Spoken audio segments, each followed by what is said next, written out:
In the old days, they say, okay, you're going to develop rapport 10% of the time, right? 20% of the time will be qualifying.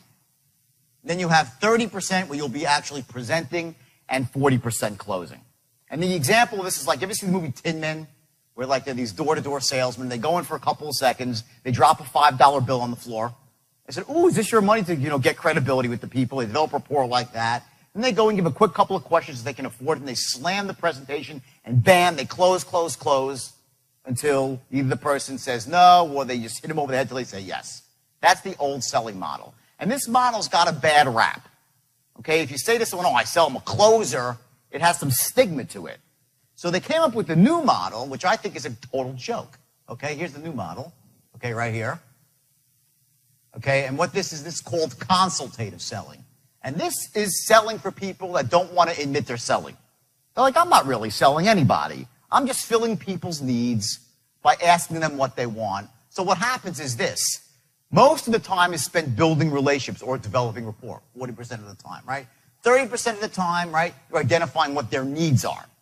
Then you present solutions 20% of the time, and then you close 10% of the time. So you're really never even closing, just a little sliver, right?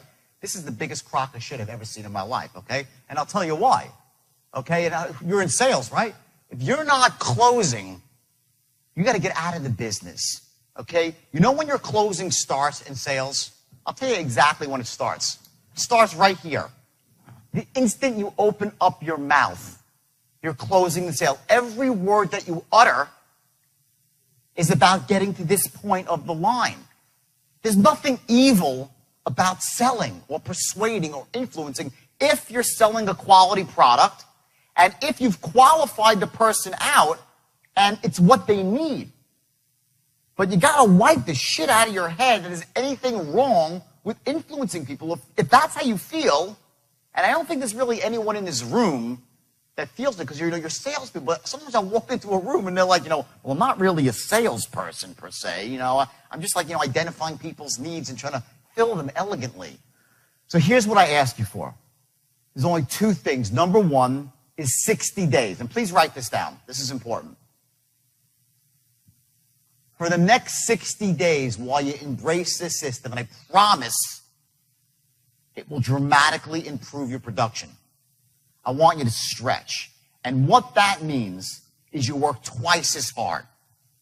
I've been in business about 50 times in my life. I've taken public about 120 companies, raised $1.5 billion for venture capital. And I'll tell you this, I failed about 40 times. Been bankrupt. Had business I built up, didn't work, right? So what happens in life is this. There are certain windows that you have when things are working. And when you have that, you got to work twice as hard. It's like a window to jump through of opportunity, right? That's the way it is. So what I want you to do is right now, when you're first learning the system, don't say, okay, well, it really works. I'm just going to kind of do what I always did. However many calls you're making, I want you to make twice as many calls. If you're dressing a certain way, dress that way every second of the day. Whatever your commitment is to your thoughts, what you're thinking about, where you're going in life, the goals you're setting, I want you to stretch them, not forever. Not forever. Just for 2 months, 60 days. Because that's the kind of the amount of time that it takes for you really to take hold and internalize this stuff, okay? So that's number one.